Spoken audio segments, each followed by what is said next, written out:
Quadro da Vida Espírita. Revista Espírita, abril de 1859.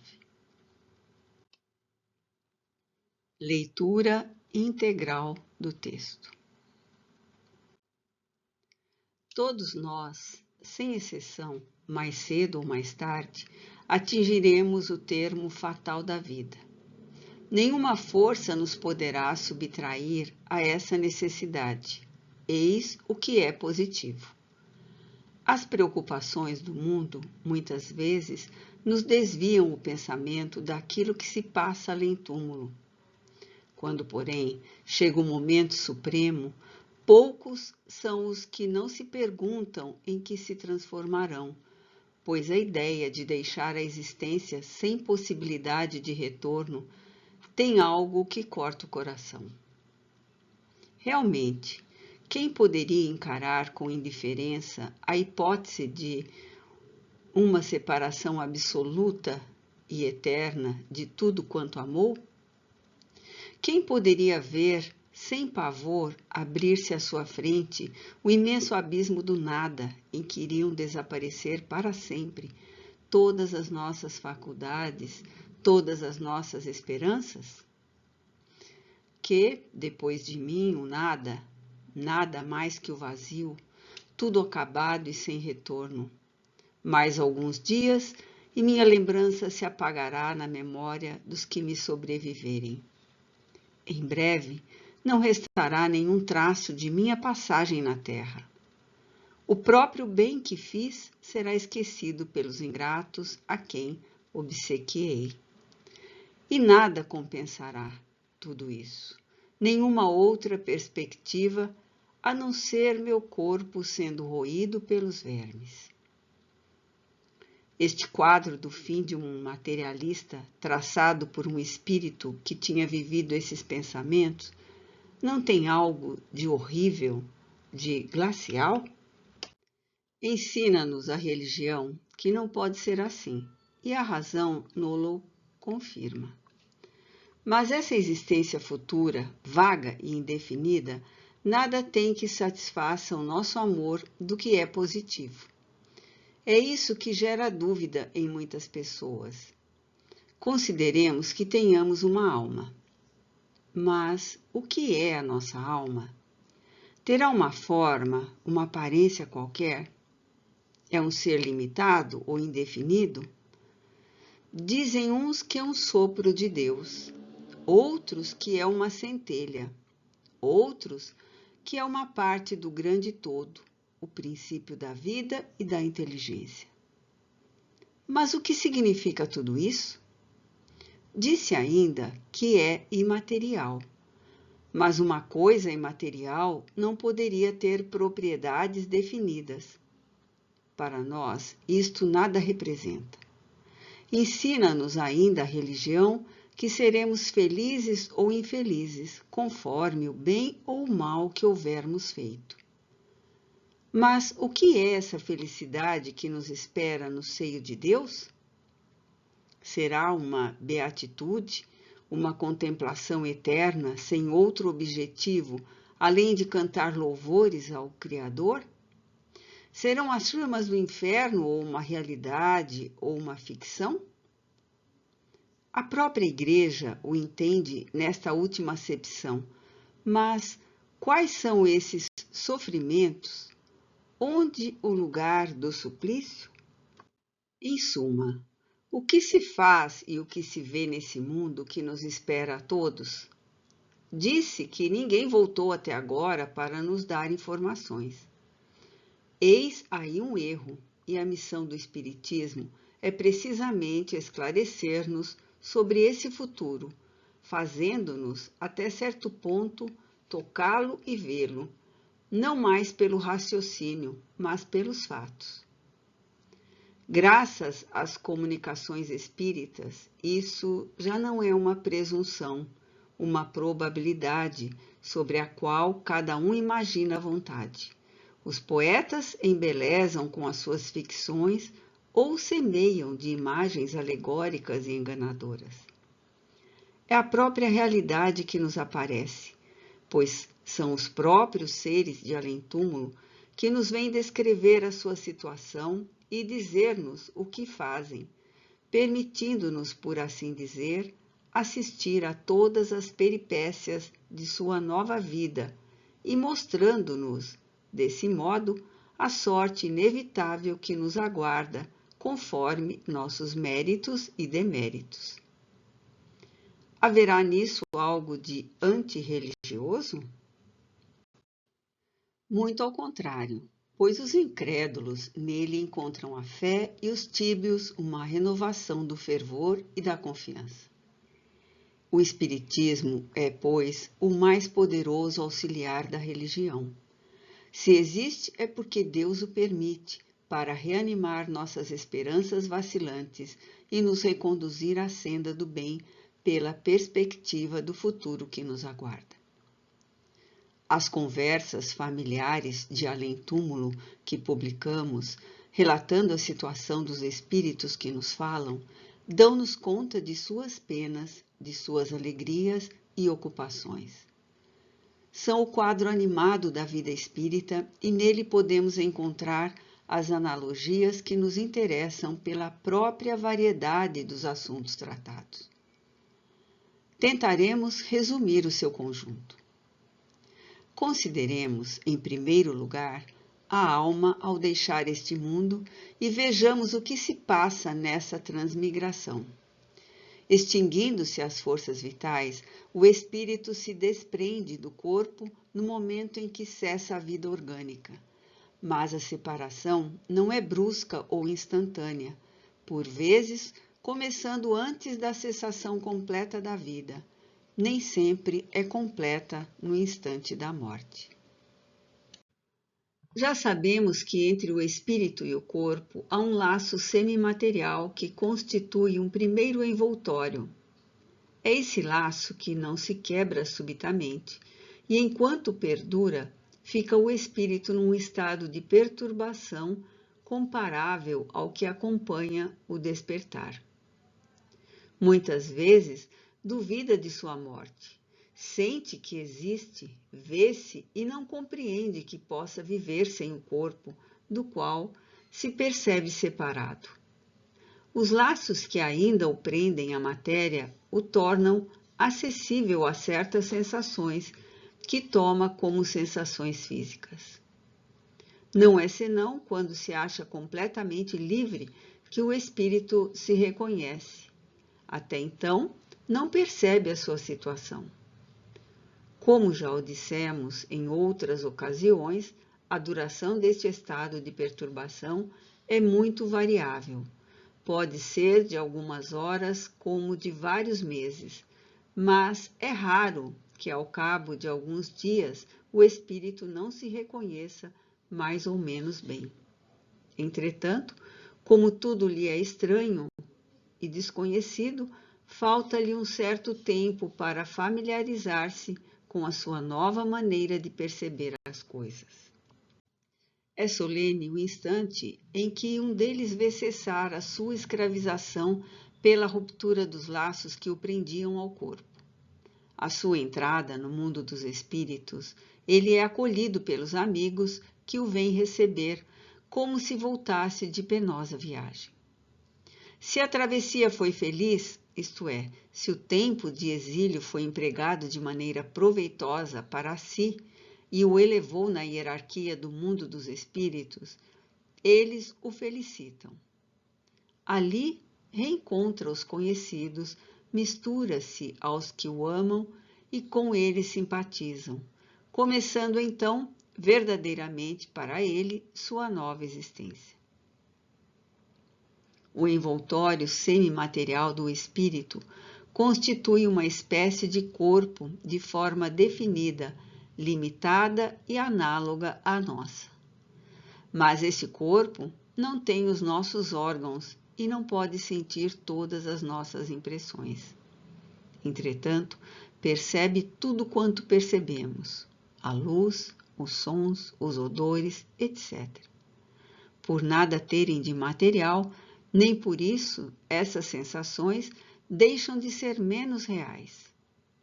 Tem até algo de mais claro, de mais preciso, de mais sutil, porque lhe chegam sem intermediário, sem passar pela fieira dos órgãos que as enfraquecem.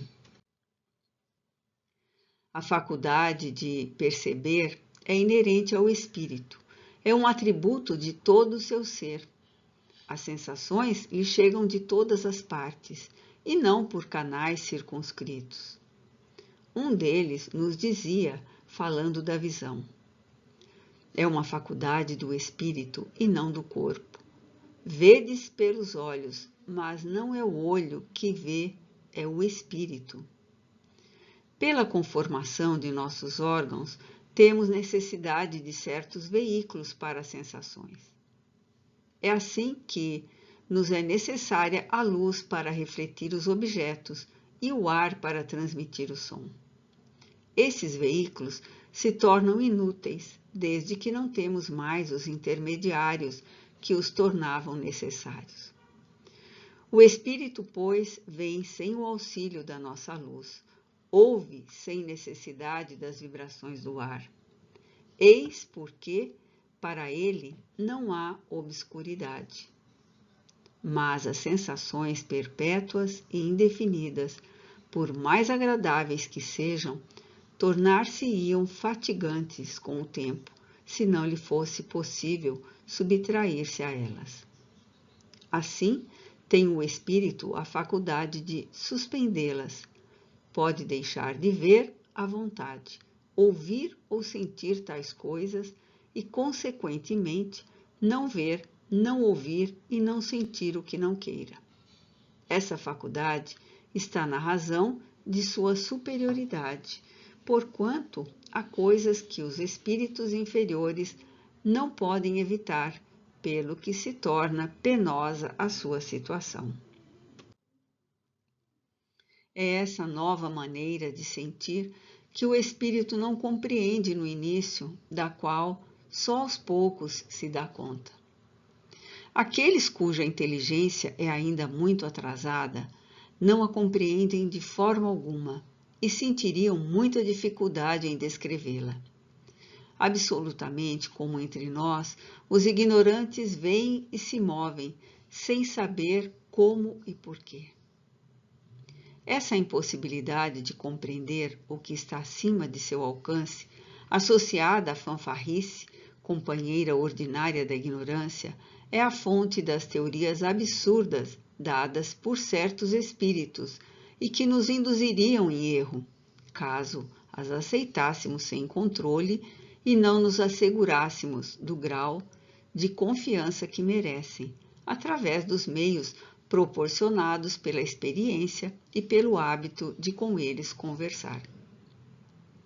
Há sensações que têm sua fonte no próprio estado de nossos órgãos.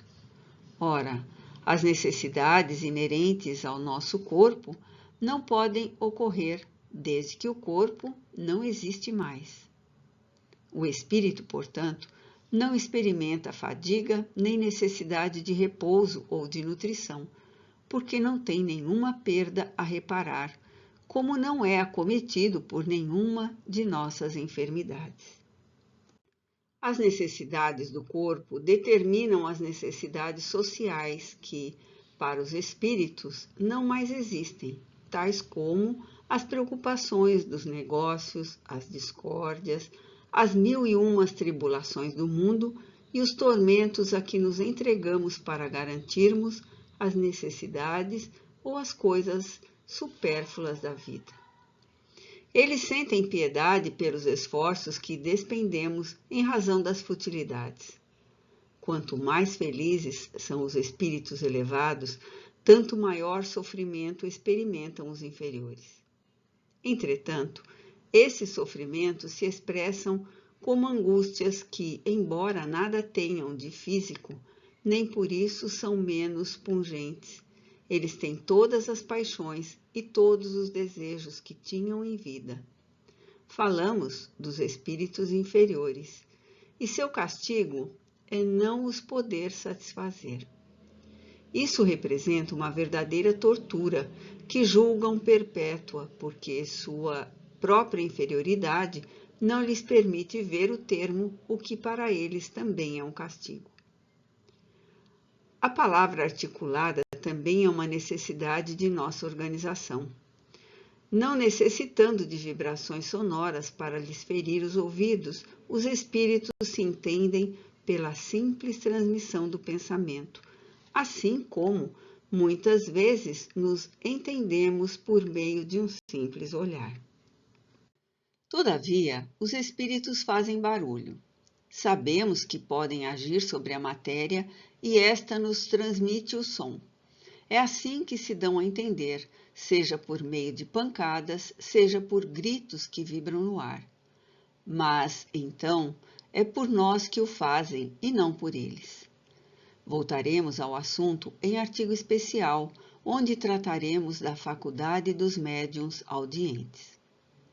Enquanto arrastamos o nosso corpo pesado e material pela terra, como o trabalhador forçado à sua corrente, o dos espíritos, vaporoso e etéreo, transporta-se sem fadiga de um ao outro lugar, vencendo o espaço com a rapidez do pensamento e em tudo penetrando, visto que a matéria não lhe opõe nenhum obstáculo. O espírito vê tudo o que vemos, e mais claramente do que nós. Além disso, vê aquilo que nossos sentidos limitados não nos permitem ver.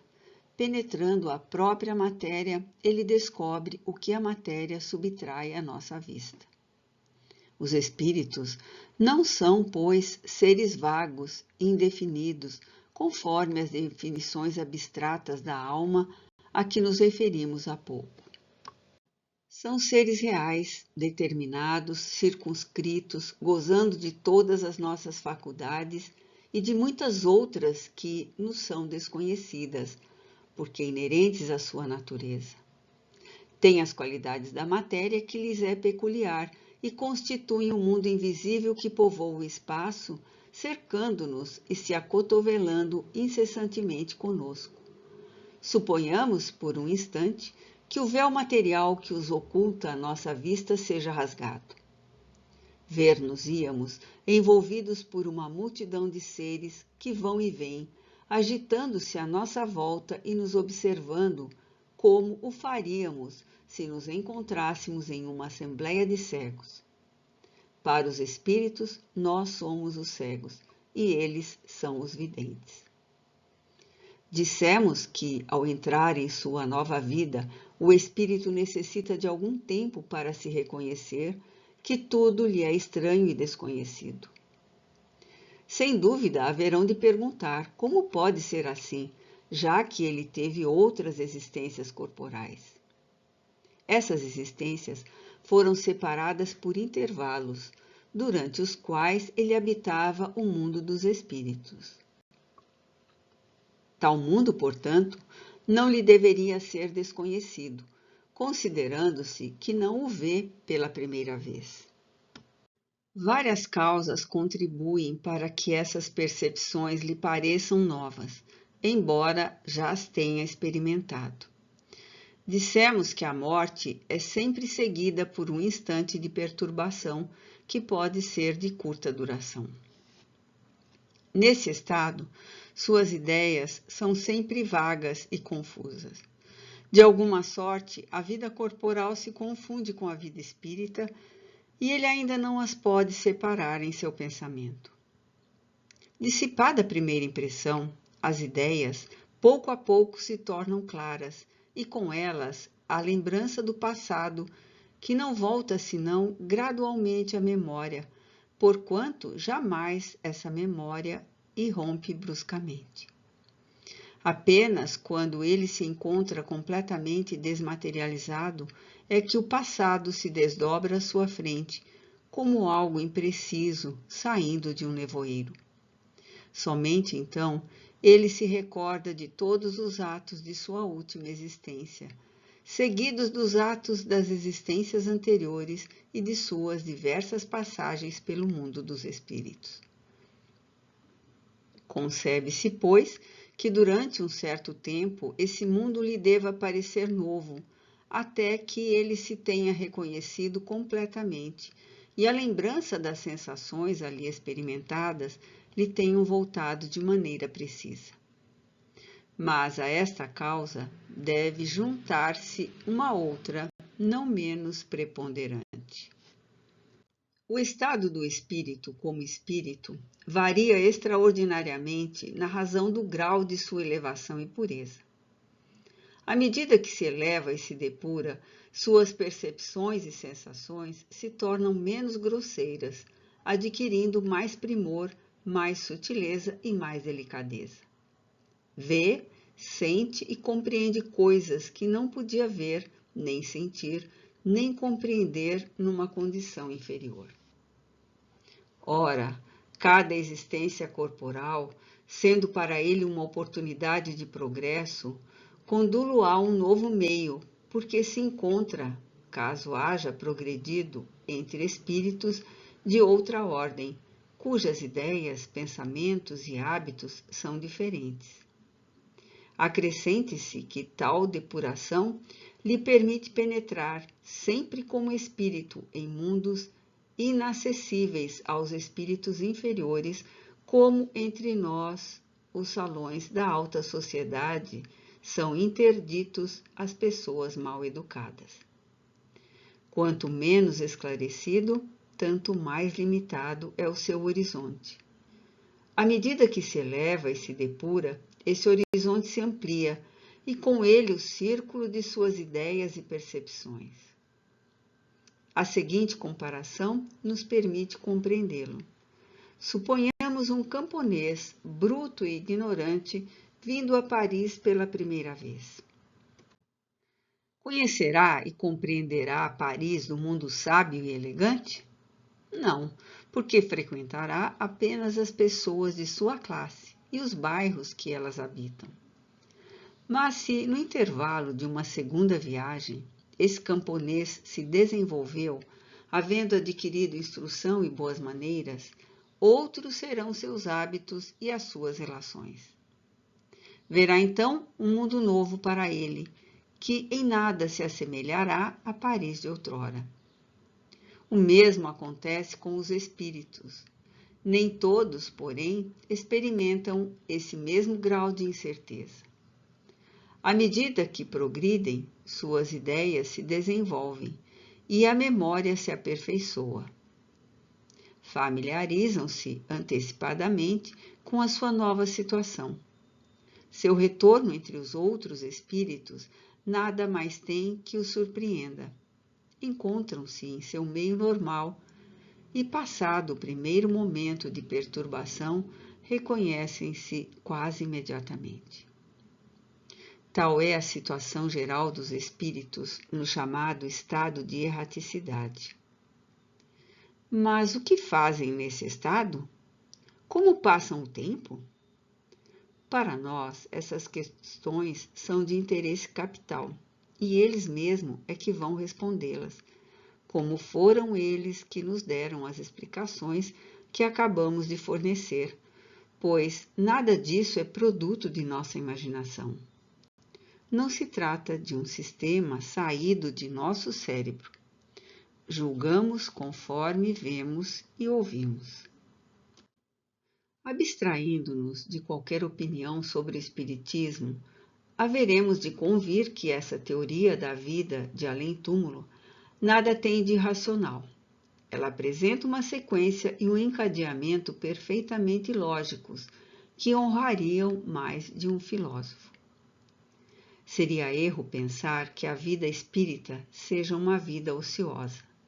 É ao contrário, essencialmente ativa, e todos nos falam de suas ocupações. Tais ocupações diferem necessariamente conforme seja o espírito errante ou encarnado. No estado de encarnação, elas são relativas à natureza dos globos por eles habitados, às necessidades que dependem do estado físico e moral desses mundos, bem como da organização dos seres vivos.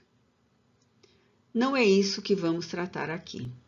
Falaremos somente dos espíritos errantes, entre os que alcançaram um certo grau de elevação, Uns velam pela realização dos desígnios de Deus nos grandes destinos do universo. Dirigem a marcha dos acontecimentos e concorrem para o progresso de cada mundo. Outros tomam os indivíduos sob sua proteção, constituindo-se em seus gênios tutelares e anjos da guarda, acompanhando-os desde o nascimento até a morte, buscando encaminhá-los na senda do bem. É uma felicidade para eles quando seus esforços são coroados de sucesso. Alguns encarnam em mundos inferiores para neles realizarem missões de progresso. Por seus trabalhos, exemplos, conselhos e ensinamentos, procuram fazer que uns progridam nas ciências ou nas artes, outros na moral. Submetem-se, então, voluntariamente às vicissitudes de uma vida corporal muitas vezes penosa, com vistas a fazer o bem, e o bem que fazem lhes é levado em conta. Outros, finalmente, não têm atribuições especiais. Vão a toda parte onde a sua presença pode ser útil. Dão conselhos, inspiram boas ideias, sustentam a coragem dos que vacilam, fortificam os fracos e castigam os presunçosos. Se considerarmos o número infinito de mundos que povoam o universo e o incalculável número de seres que o habitam, compreenderemos que os espíritos têm muito em que se ocupar. Tais ocupações, porém, nada têm de penosas. Eles as realizam com alegria, voluntariamente, sem constrangimento, e sua felicidade é triunfar naquilo que empreendem. Ninguém pensa numa ociosidade eterna, que seria um verdadeiro suplício. Quando as circunstâncias o exigem, reúnem-se em conselho, deliberam sobre a marcha a seguir conforme os acontecimentos. Dão ordens aos espíritos que lhes são subordinados e vão para onde o dever os chama. Essas assembleias são mais ou menos gerais ou particulares, conforme a importância do assunto. Nenhum lugar especial é circunscrito e destinado a essas reuniões. O espaço é o domínio dos espíritos. Entretanto, elas se realizam de preferência nos globos, onde estão os seus objetivos. Os espíritos encarnados que neles estão em missão, delas participam conforme a sua elevação. Enquanto o corpo repousa, vão aurir conselhos dos outros espíritos e, muitas vezes, receber ordens sobre a conduta que devem adotar como homens. É verdade que, ao despertar, não conservam uma lembrança precisa daquilo que se passou, delas guardando a intuição que os leva a agir como se o fizessem por conta própria. Descendo na hierarquia, encontramos espíritos menos elevados, menos depurados e, consequentemente, menos esclarecidos. Nem por isso deixam de ser bons, preenchendo funções análogas nas esferas de atividades mais restritas.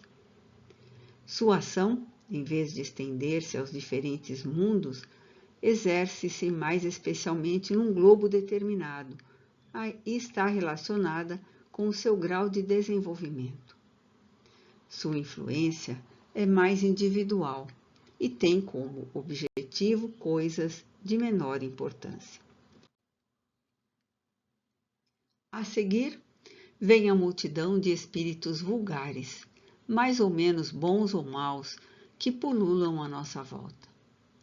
Eles se elevam pouco a pouco acima da humanidade, da qual representam todos os matizes e os refletem, pois que dela guardam os vícios e as virtudes. Em grande número deles, encontramos os gostos, as ideias e inclinações que possuíam em vida. Suas faculdades são limitadas, seu julgamento falível como o dos homens, e muitas vezes errôneo e imbuído de preconceitos. Em outros, o senso moral é mais desenvolvido, sem terem grande superioridade nem grande profundidade, julgam com mais acerto, condenando muitas vezes o que fizeram, disseram ou pensaram em vida. Ademais, há uma coisa notável. Mesmo entre os espíritos mais vulgares, a maioria tem sentimentos mais depurados como espírito do que como homens, desde que a vida espírita os esclarece sobre os seus defeitos. Salvo poucas exceções, arrependem-se amargamente e lamentam o mal que fizeram, porque lhes sofrem mais ou menos cruelmente as consequências. Vimos alguns deles que não eram melhores do que o haviam sido em vida. Jamais, porém, piores. O endurecimento absoluto é muito raro e apenas temporário, porque cedo ou tarde acabam padecendo a sua posição. E pode-se mesmo dizer que todos aspiram ao aperfeiçoamento, porque compreendem que este é o único meio de sair da sua inferioridade. Instruir-se, esclarecer-se, eis aí a sua grande preocupação. E eles se sentem felizes quando a isso podem acrescentar pequenas missões de confiança que os elevam aos seus próprios olhos. Tem também suas assembleias, mais ou menos sérias, conforme a natureza de seus pensamentos. Falam-nos, veem e observam o que se passa. Imiscuem-se em nossas reuniões, em nossos jogos, em nossas festas e espetáculos, bem como em nossas ocupações sérias. Ouvem nossas conversas, os mais levianos para se divertirem, para rirem à nossa custa, ou para nos pregarem alguma peça, caso o possam, os outros para se instruírem. Observam os homens, analisam o seu caráter e fazem o que chamam estudo de costumes, com vistas à escolha de sua futura existência. Vimos o espírito no momento em que, deixando o corpo, entra em sua nova vida. Analisamos as suas sensações e seguimos o desenvolvimento gradual de suas ideias. Os primeiros momentos são empregados em se reconhecerem e em se darem conta do que com eles se passa. Em suma, experimentam, por assim dizer, suas faculdades, como a criança que, pouco a pouco, vê crescer suas forças e pensamentos. Falamos dos espíritos vulgares, porquanto os outros, como já dissemos, de alguma sorte estão previamente identificados com o estado espírita, que nenhuma surpresa lhes causa, a não ser a alegria de se encontrarem livres dos entraves e dos sofrimentos corporais. Entre os espíritos inferiores, muitos sentem saudades da vida terrena, porque sua situação como espírito é 100 vezes pior. Eis porque buscam uma distração na visão do que outrora constituíam as suas delícias, embora até mesmo essa visão lhes seja um suplício, já que sentem desejos, mas não os podem satisfazer. A necessidade de progredir é geral entre os espíritos. É isso que os impele ao trabalho por seu melhoramento, porque compreendem que é este o preço de sua felicidade. Nem todos, porém, experimentam tal necessidade no mesmo grau, sobretudo no início. Alguns chegam mesmo a comprazer-se numa espécie de vagabundagem, mas que não dura muito tempo. Logo a atividade se torna para eles uma necessidade imperiosa, a qual, aliás, são impelidos por outros espíritos que lhes estimulam os sentimentos do bem.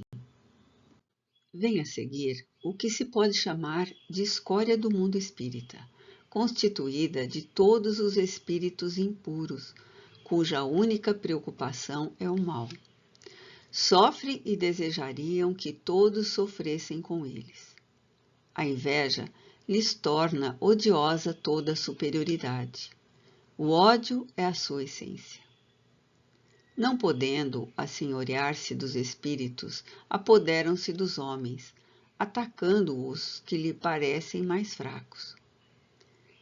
Excitar as más paixões, insuflar a discórdia, separar os amigos, provocar rixas, alimentar o orgulho dos ambiciosos para, em seguida, se darem ao prazer de abatê-los, espalhando o erro e a mentira. Numa palavra, desviar do bem. Tais são os seus pensamentos dominantes. Mas por que permite Deus que assim seja?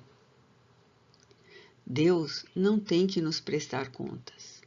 Dizem-nos os espíritos superiores que os maus são provações para os bons e que não há virtude onde não há vitória a conquistar.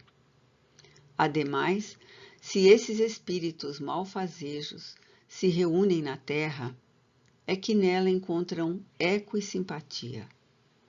Consolemo-nos imaginando que, acima desta abjeção que nos cerca, há seres puros e benevolentes que nos amam, sustentam-nos, encorajam-nos e nos estendem os braços para nos levarem até eles, conduzindo-nos a mundos melhores, onde o mal não encontra acesso, caso saibamos fazer aquilo que é preciso para o merecer.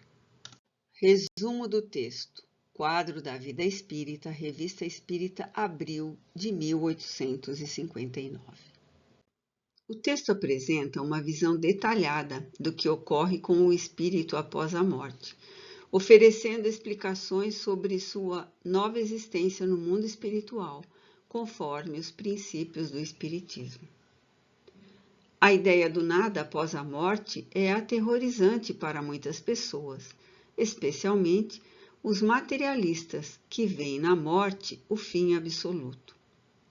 Por outro lado, a religião ensina que há vida após a morte, mas apresenta-a de forma vaga e indefinida, gerando dúvidas e insegurança. Nesse sentido, o Espiritismo se destaca por oferecer informações concretas sobre a vida no além, com base em fatos e relatos dos próprios espíritos. O Espiritismo esclarece o futuro da vida espiritual não como uma simples hipótese, mas como uma realidade observada. Pelos relatos dos espíritos desencarnados, compreendemos as condições e ocupações do mundo espiritual, bem como o impacto das ações terrenas na felicidade ou sofrimento após a morte. Dessa forma, o Espiritismo reforça a fé e renova o fervor religioso ao demonstrar que as consequências de nossos atos são inevitáveis. Todos nós, inevitavelmente, passaremos pela morte, e muitos temem o desconhecido que nos espera. A religião ensina a continuidade da vida, mas as descrições vagas e simbólicas podem gerar dúvidas.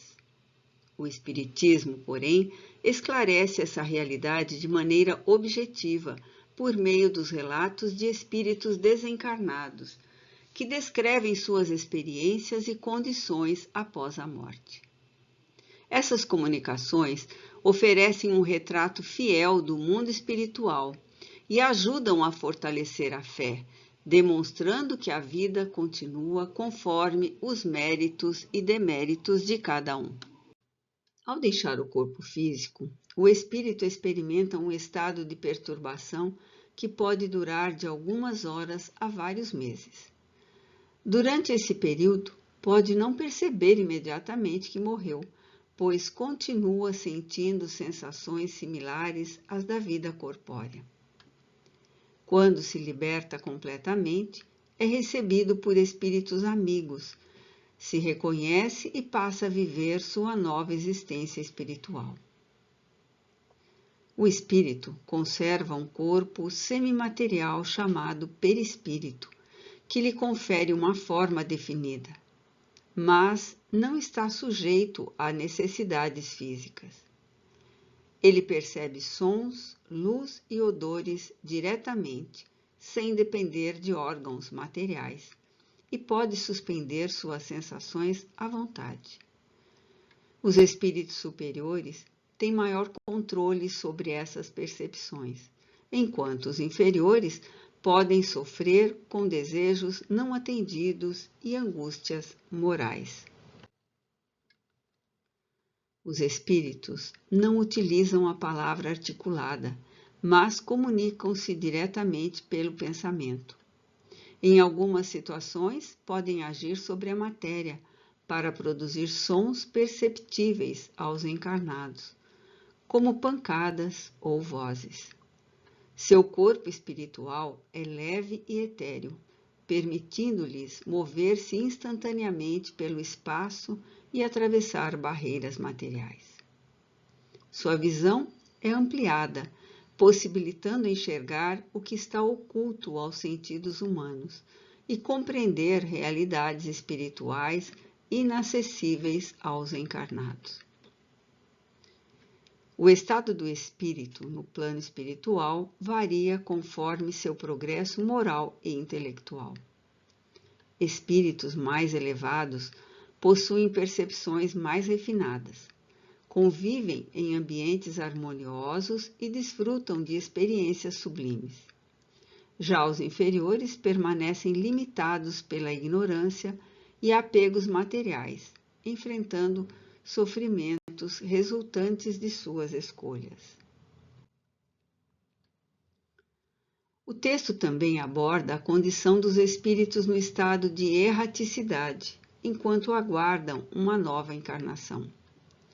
Nesse período, mantém suas características morais e intelectuais, podendo refletir sobre as suas experiências passadas e planejar futuros renascimentos. Espíritos mais evoluídos utilizam esse tempo para aprender e ajudar os encarnados, enquanto os inferiores podem permanecer em sofrimento, presos às ilusões materiais e à influência de suas tendências inferiores. A erraticidade não é um estado fixo, pois depende do progresso individual e da necessidade de reencarnação para novas provas e expiações. Os espíritos impuros são aqueles que durante a vida terrena se entregaram ao egoísmo, ao orgulho, ao ódio e às paixões inferiores. Profundamente ligados ao plano material, sofrem grandes tormentos morais por não poderem satisfazer seus antigos prazeres sensoriais. Muitos permanecem junto aos encarnados, influenciando negativamente aqueles que possuem tendências semelhantes, buscando reviver indiretamente suas antigas paixões. Esses espíritos podem agir sobre os vivos, incentivando vícios e comportamentos prejudiciais, dando origem a processos obsessivos. No entanto, com o tempo e a influência dos espíritos superiores, podem perceber seus erros e desejar a regeneração. O arrependimento sincero e o esforço para melhorar são os únicos meios de superarem suas aflições e iniciarem uma jornada de elevação espiritual. Ao reingressar na vida espiritual, o espírito recupera gradualmente a memória de suas existências passadas. Mas esse processo ocorre à medida que ele se desmaterializa e se eleva moralmente. Espíritos mais evoluídos adaptam-se com maior facilidade à nova realidade, enquanto os menos esclarecidos enfrentam dificuldades para compreender sua condição. Conclusão. Em síntese, o quadro da vida espírita expõe uma visão ampla e coerente da existência após a morte, demonstrando que a separação entre corpo e espírito inaugura uma nova etapa de jornada, regida por leis imutáveis de justiça, livre-arbítrio e evolução. Segundo os princípios basilares do Espiritismo, cada espírito é imortal e tem como destino o aperfeiçoamento moral e intelectual através de sucessivas encarnações. Essa doutrina ensina que a existência de um Deus Supremo orienta todo o universo, impondo uma justiça perfeita que se manifesta por meio da lei de causa e efeito. A imortalidade do espírito garante que a vida não se encerra com a morte do corpo, mas se transforma em uma oportunidade contínua de aprendizado e progresso. A reencarnação é o mecanismo natural pelo qual os espíritos experimentam diferentes vivências, corrigindo erros passados e aprimorando suas faculdades morais e intelectuais.